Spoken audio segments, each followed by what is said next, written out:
মানবতার নজির সুন্দরবন স্নেহাশিস সেবা কেন্দ্রের অনাথ শিশুদের পাশে দাঁড়িয়ে মানবিক উদ্যোগ সুন্দরবন নদী প্রান্তিক এলাকার দুস্থ অসহায় মানুষের পাশে দাঁড়িয়ে মানবতার নজির গড়ল সুন্দরবন স্নেহাশিস সেবা কেন্দ্র।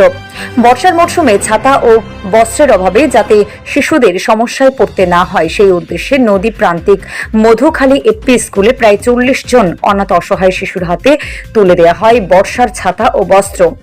সেবা কেন্দ্রের এই উদ্যোগে শিশুদের মুখে হাসি ফোটে এই আনন্দের হাসি। কঠিন পরিস্থিতির মধ্যে বেড়ে ওঠা এই শিশুদের পাশে দাঁড়িয়ে তাদের প্রয়োজনের সময় সহযোগিতার আশ্বাস দেওয়া হয়। শুধু সামগ্রী বিতরণ নয়, ভবিষ্যতে এই শিশুদের পাশে থাকার বার্তা দিয়েছেন উদ্যোক্তারা। এই মানবিক কর্মসূচিতে উপস্থিত ছিলেন জয়নগর সাংগঠনিক জেলার সেক্রেটারি সুমন হালদার। শিশুদের সঙ্গে কথা বলতে গিয়ে তাদের জীবন সংগ্রাম এবং আবেগঘন পরিস্থিতি দেখে কার্যত আবেগ আপ্লুত হয়ে যান তিনি। এছাড়া শিশুদের মুখের হাসি ও তাদের আবেগময় মুহূর্ত উপস্থিত সকলের মন ছুঁয়ে যায়। স্থানীয়দের বক্তব্য, নদী প্রান্তিক ও প্রত্যন্ত এলাকার অসহায় মানুষের কাছে এই ধরনের উদ্যোগ অত্যন্ত গুরুত্বপূর্ণ। সরকারি বেসরকারি সহযোগিতার পাশাপাশি সমাজের বিভিন্ন স্তরের মানুষ যদি এভাবে অসহায় শিশুদের পাশে এগিয়ে আসেন তাহলে তাদের জীবনযাত্রার ইতিবাচক পরিবর্তন আনা সম্ভব। সুন্দরবন স্নেহাশিস সেবা কেন্দ্রের এই উদ্যোগ তাই শুধু ছাতা বস্ত্র বিতরণের কর্মসূচি নয়, এটি অসহায় শিশুদের প্রতি সমাজের দায়বদ্ধতা, মানবিকতার এক উজ্জ্বল বার্তা। দেখুন, আপনারা যারা সোশ্যাল মিডিয়াতে আছেন আর যারা সমাজসেবক আছে পশ্চিমবঙ্গ জুড়ে এবং পশ্চিমবঙ্গের বাইরে সারা ভারতবর্ষ জুড়ে, সুন্দরবন স্নেহাশিস সেবা কেন্দ্র নামে যে প্রতিষ্ঠানটা সারা ভারতবর্ষের জন্য জানে যে যারা ক্যান্সার থ্যালাসেমিয়া নিয়ে কাজ করে, তার সাথে সাথে দুস্থ অসহায় গরিব মানুষের পাশে কিভাবে থাকা যায় সেটা সর্বতভাবে বর্ষার সময় ত্রিপল, শীতের সময় শীতবস্ত্র এবং পূজার সময় দুস্থ অসহায় মানুষের কাপড়, শাড়ি এবং বাচ্চাদের জামা দিয়ে এরা দীর্ঘদিন ধরে দিয়ে থাকে। এবং এই যে বাচ্চারা, অনাথ বাচ্চারা যাদের বাবা নেই, মা নেই, কারো বাবা মা নেই, এরকম আমি বিভিন্ন জায়গায় তাদেরকে জন্মদিন সেলিব্রেশন করা হয়। কারণ এইসব বাচ্চারা তারা জীবনে জানে না, তাদের বাবা মার কাছে আদর পায় না, হয় ঠাকুরমার কাছে, কেউ জেঠিমার কাছে, কেউ আত্মীয়র কাছে মানুষ হয়, তাই তাদের কাছে জন্মদিনটা অলিক কল্পনা।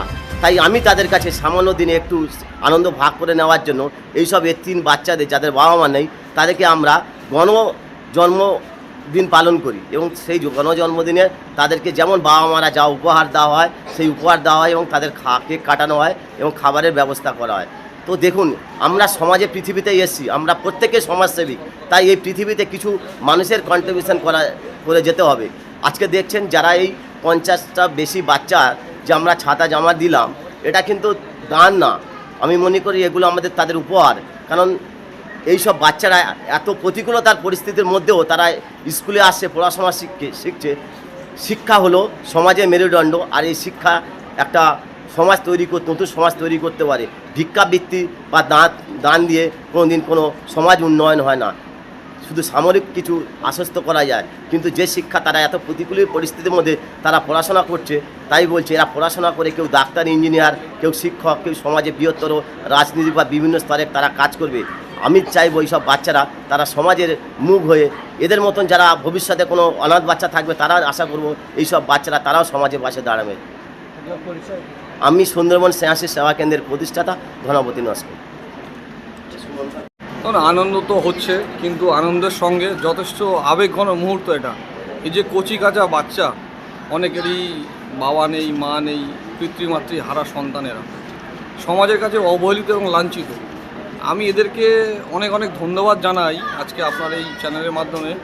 কেন কি এরা স্কুল ছাড়েনি, শিক্ষার আলো বা শিক্ষার হাত ছাড়েনি। শত প্রতিকূলতার মধ্যেও শিক্ষাকে আঁকড়ে ধরে বাঁচার যে প্রচেষ্টা, লড়াই, সেই লড়াইকে আমি সাধুবাদ জানাই।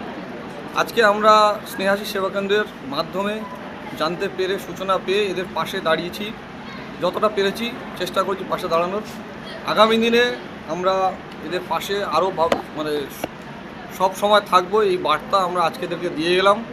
আগামী দিন যাতে এরা সমাজের অবহেলিত হয়ে পিছিয়ে না পড়ে, সমাজের মূল স্রোতে শিক্ষার আলোকে হাতিয়ার করে এগিয়ে যেতে পারে এবং সমাজে একজন প্রতিষ্ঠিত মানুষ হিসাবে নিজেদেরকে গড়ে তুলতে পারে, সেই বিষয়ে আমরা যথেষ্ট সচেষ্ট থাকব।